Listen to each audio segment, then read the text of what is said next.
बाजोड़ में सालारजाई के लरामदा कौम के ग्रैंड जरके में दहशतगर्दों को पनाह न देने का ऐलान। जरके में फैसला किया गया कि किसी को अमन खराब करने और दहशतगर्दी फैलाने की इजाजत नहीं देंगे। अगर किसी ने दहशतगर्दों को पनाह दी तो उनको इलाका बदर किया जाएगा। ग्रैंड जरगा मेंबरान का कहना है कि हर सूरत में अपने मुल्क का दिफा करेंगे। जोक इलाके संबासा में सिक्योरिटी फोर्सेस के ऑपरेशन में मजीद 3 खवारिज हलाक। 7 अगस्त से जारी कार्रवाइयों में मारे जाने वाले खवारिज की तादाद 50 हो गई। ISPR के मुताबिक हलाक खवारिज से असलहा, गोला बारूद और धमाका खेज मवाद भी बरामद हुआ। सिक्योरिटी फोर्सेस मुल्क की तरक्की को सबूताज करने की कोशिशों को नाकाम बनाने के लिए पुरअज़्म हैं। सदर ममलिकत आसिफ अली जरदारी का सिक्योरिटी फोर्सेस को खिराज तहसीन कहा। 50 दहशतगर्दों की हलाकत सिक्योरिटी फोर्सेस की पेशेवराना महारत का सबूत है। वज़ीर आज़म शहबाज शरीफ ने कहा कि मुल्क से दहशतगर्दी के मुकम्मल खात्मे तक जंग जारी रखेंगे। वज़ीर दाखिला का फितनतुल हिंदुस्तान के मजीद 3 दहशतगर्दों को हलाक करने पर सिक्योरिटी फोर्सेस को खिराज तहसीन कहा। सिक्योरिटी फोर्सेस ने बलूचिस्तान में भारतीय स्पॉन्सर्ड दहशतगर्दों को जहन्नुम वासिल किया। सिक्योरिटी फोर्सेस ने बलूचिस्तान में अमन को सबूताज करने की घिनौनी साजिश को नाकाम बनाया।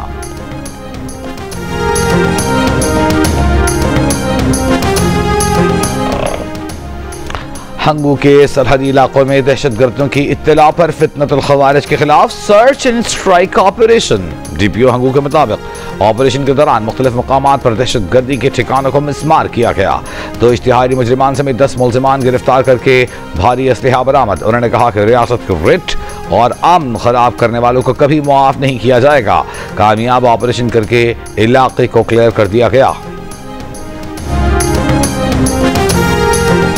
अमरीका ने कलादम BLA और कलादम मजीद ब्रिगेड को आलमी दहशतगर्द तंजीम करार दे दिया। अमरीकी महकमे खारिजा के मुताबिक कलादम BLA ने 2024 में कराची एयरपोर्ट पर खुदकुश धमाके और गवादा पोर्ट अथॉरिटी कॉम्प्लेक्स पर हमलों का इतराफ किया। 2025 में इसी दहशतगर्द तंजीम ने जाफर एक्सप्रेस को अगवा करके 31 आम शहरियों और सिक्योरिटी एहलकारों को कत्ल करने की जिम्मेदारी कबूल की। इस दौरान 300 मुसाफिरों को यरगमाल बनाया। अमरीकी वज़ीर ख़ारिजा मार्को रूबियो का कहना है कि कल आदम BLA और कल आदम मजीद ब्रिगेड को दहशतगर्द तंजीमें करार देने का फैसला दहशतगर्दी का मुकाबला करने के लिए ट्रंप इंतजामिया के आज़म का इजहार है। किसी तंजीम के खिलाफ ये इक़दाम दहशतगर्दाना सरगर्मियों को रोकने का मुअस्सर तरीका है।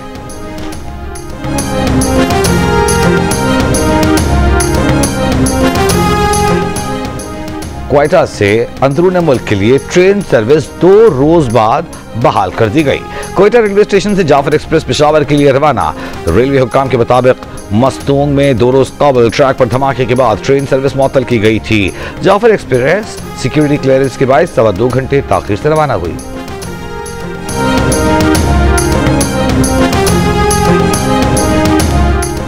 लाहौर की इंसदादे दहशतगर्दी अदालत का PTI रहनुमा शाह महमूद कुरैशी को रिहा करने का हुक्म।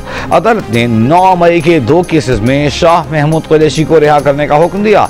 9 मई के मुकदमे में PTI रहनुमाओं महमूद रशीद, एजाज चौधरी, यास्मीन राशिद, उमर सरफराज चीमा की जायदादें जब्त करने का हुक्म। लाहौर की इंसदादे दहशतगर्दी अदालत ने थाना शादमान को आग लगाने समेत 2 मुकदमात में तमाम अफराद को 10-10 साल कैद बा मुशक्कत और 6-6 लाख रुपए जुर्माने की सजा भी सुनाई। अदालत ने दहशतगर्दी की दफात के तहत 10-10 जबकि बगावत की दफात के तहत भी 10-10 बरस की कैद की सजा का हुक्म दिया। जुर्माने की अदम अदाई पर मुजरिमों को मजीद सजा भुगतना होगी। थाना शादमान को आग लगाने के केस में अली हमजा और सनम जावेद को 5-5 साल कैद की सजा।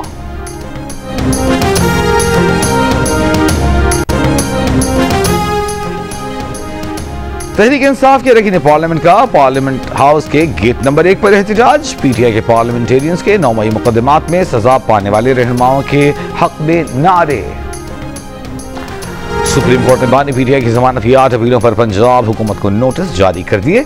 अदालत का प्रोसिक्यूशन डिपार्टमेंट को कानूनी सवालात पर तैयारी का हुक्म। चीफ जस्टिस याहिया आफरीदी ने कहा कि जमानत के फैसले की बुनियाद ठीक है या नहीं इसको फिलहाल न देखें। अभी कानूनी फाइंडिंग की बात की तो हर एक के लिए केस मुतासर हो सकता है। चीफ जस्टिस याहिया आफरीदी ने वकील सलमान सफदर से सवाल किया, क्या जमानत केस में हतमी ऑब्जर्वेशन दी जा सकती हैं? दोनों साइड्स के वकला कानूनी सवालात पर मुआवनत करें। चीफ जस्टिस पाकिस्तान की सरबराही में 3 रुकनी बेंच ने समाअत 19 अगस्त तक मुलतवी कर दी।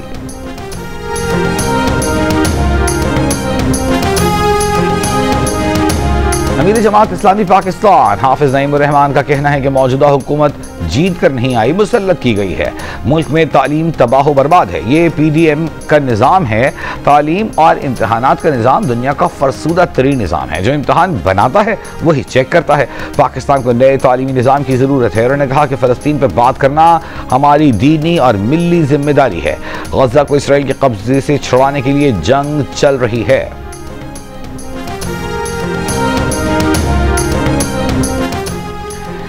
यूरोपीय यूनियन की इसराइल के हाथों अल जजीरा टीवी के 5 सहाफ़ियों के कत्ल की मज़म्मत। यूरोपीय खारिजा पॉलिसी चीफ ने कहा कि कानून के एहतराम में सहाफ़ियों को निशाना बनाने से बचने के लिए वाज़ेह सबूत की ज़रूरत है। कतर की गज़ा में इसराइल की सहाफ़ियों को जानबूझकर निशाना बनाने की मज़म्मत। कतरी वज़ीर आज़म ने कहा गज़ा में अल जजीरा के नेटवर्क के सहाफ़ियों का कत्ल तसव्वुर से बालातर है। इसराइल ने इतवार को अशिफा अस्पताल के बाहर सहाफ़ियों के खेमों को निशाना बनाया था। हमले में अनस शरीफ समेत अल जजीरा टीवी के 5 सहाफ़ी शहीद हो गए थे। नॉर्वे के $2 ट्रिलियन मालियत के खुद मुख्तार सरमायाकारी फंड का 11 इसराइली कंपनियों समेत इसराइल से तमाम बैरूनी सरमायाकारी मुआहदे खत्म करने का ऐलान। फंड ने ऐसे इसराइली जेट इंजन ग्रुप में सरमायाकारी कर रखी है जो लड़ाका तैयारों की मरम्मत समेत इसराइली फजाइया को कई अहम खिदमात फराहम करता है।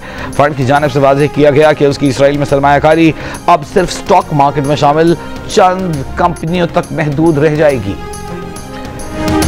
कांग्रेस रहनुमा प्रियंका गांधी का कहना है कि इसराइल 60,000 से ज्यादा अफराद का कत्ल कर चुका, जिसमें 18,430 बच्चे शामिल हैं। इसराइल पाबंदियों की वजह से सैकड़ों बच्चों समेत कई अफराद ग़िज़ाई क़िल्लत से मर रहे हैं। इसराइल के इन जराइम पर खामोशी और उन पर कार्रवाई न होना बज़ाते खुद एक जुर्म है। यह शर्मनाक है कि इसराइल गज़ा पे तबाही मुसल्लत कर रहा है और भारतीय हुकूमत खामोश है। उन्होंने कहा कि अल जज़ीरा के 5 सहाफ़ियों को बहिमाना कत्ल फ़लस्तीनी सरज़मीन पर एक घिनौना जुर्म है। सच्चाई के लिए खड़े होने वालों का हौसला इसराइल के मज़ालिम और नफरत से कभी नहीं टूटेगा। पाकिस्तान और वेस्ट इंडीज के दरमियान तीसरा और फैसला कुन वनडे आज खेला जाएगा। 3 मैचेस की सीरीज 1-1 से बराबर।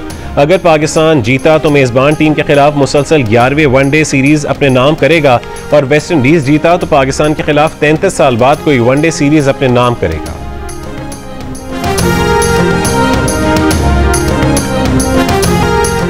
पाकिस्तान विमेन बेसबॉल टीम की पहली विमेन कोच मिनाहिल अहमद इन दिनों प्राइम मिनिस्टर यूथ प्रोग्राम के तहत लाहौर कलंदर्स की गर्ल्स ट्रायल्स भी कंडक्ट कर रही हैं। मिनाहिल अहमद कहती हैं कि खिलाड़ी की हैसियत से बड़ी मेहनत की, अब कोचिंग करियर एक ही टारगेट से अपनाया है कि पाकिस्तान में विमेन बेसबॉल को प्रमोट करना है। मिनाहिल अहमद अब क्रिकेट और बेसबॉल की कोचिंग से वाबस्ता हैं।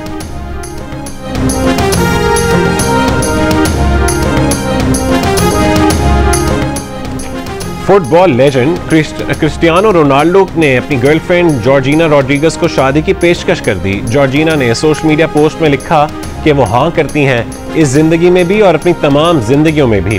क्रिस्टियानो रोनाल्डो ने जॉर्जिना को ओवल कट डायमंड अंगूठी के साथ प्रपोज किया, जिसकी मालियत $4 मिलियन अमेरिकी डॉलर से ज्यादा बताई जा रही है। गवर्नर हाउस कराची में मार्का हक जश्न आज़ादी की पुरवकार तकरीब, आतिफ असलम समेत मारूफ गुलकारों की शानदार परफॉर्मेंस, शुरका झूम उठे। जश्न आज़ादी में बस 2 दिन बाकी, मुल्क भर में सब्ज़ लाली परचमों की बहार। बच्चे बड़े हर कोई जश्न आज़ादी को भरपूर तरीके से मनाने के लिए पुराज़्म। मुख्तलिफ स्टॉल्स पर वालिदैन अपने बच्चों के लिए परचम, बैजेस और झंडियों की खरीदारी में मसरूफ।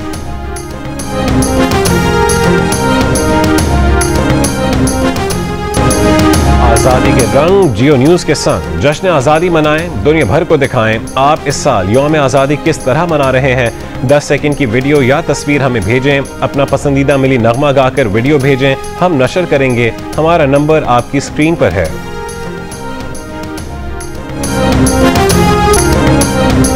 और मारूफ अदाकारा हानिया आमिर का चलती बाइक पर डांस, वसीम अकरम की अहलिया शनीरा अकरम की तनकीद। शनीरा अकरम ने हानिया आमिर के इस अमल को गैर जिम्मेदाराना करार दे दिया। कहा कि हम सबको और बिलखुसूस मशहूर शख्सियात को चाहिए कि वो अपने फॉलोअर्स पर मुस्बत असर डालें। हानिया आमिर का ये अमल खतरनाक और गैर मोहतात रवैये को फरोग देता है।